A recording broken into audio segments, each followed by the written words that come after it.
Okay, so let me summarize the contents of the last two lectures. So in the last lecture, we saw that there is a concept of space-time intervals between two space-time points. And we can write this space-time interval, which we denote as ds square, as c square delta t square minus delta x square. Okay, or in the limit where delta t and delta x are small, we can write this as c square dt square minus dx square. Okay, and we saw that this space-time interval is the same.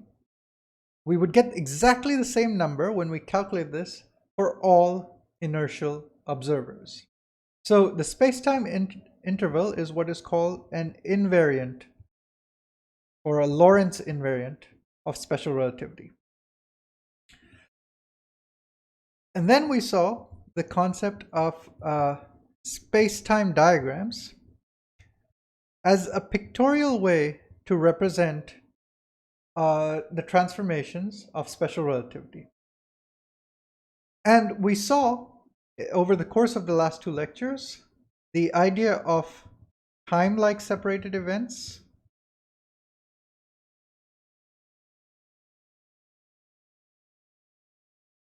space-like separated events,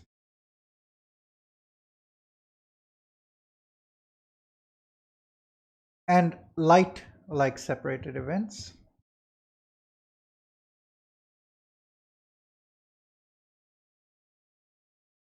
Where time-like separated events have positive space-time intervals, space-like separated events have negative negative space-time intervals, and light-like separated events have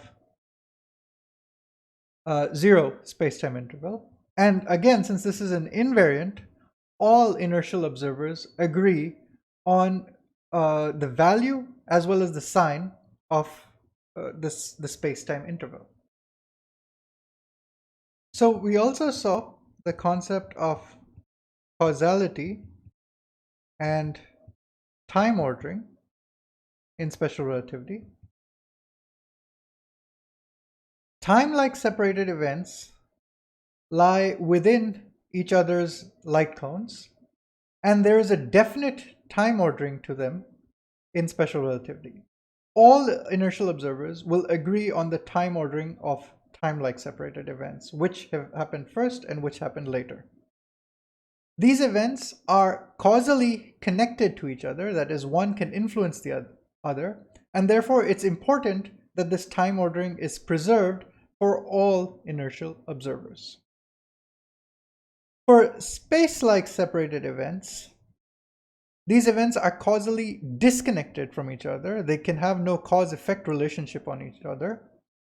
And we've also seen that time ordering is not preserved. That is, different observers can disagree about which event happened first or happened later. Okay, but fortunately, this doesn't affect the cause-order relationship because there cannot be a cause-order relationship, a cause-effect relationship between two space-like separated events. And finally, we saw light-like separated events, which are events which are separated only by which can only be connected causally by the motion of a particle of light. And we saw some bizarre things if you try to go into the rest frame of a light particle, which is time coming to a standstill and all spatial points having zero separation from one another. The space-time diagrams that we have learned to use are a very powerful tool to imagine the transformations of special relativity and to gain an intuition as to what happens when particles move at relativistic speeds. So we were also able to see how things like length contraction, time dilation, and the relativity of simultaneity can be seen from these space-time diagrams. They are also useful for understanding various paradoxes in special relativity, such as the twin paradox that we might discuss in a future lecture.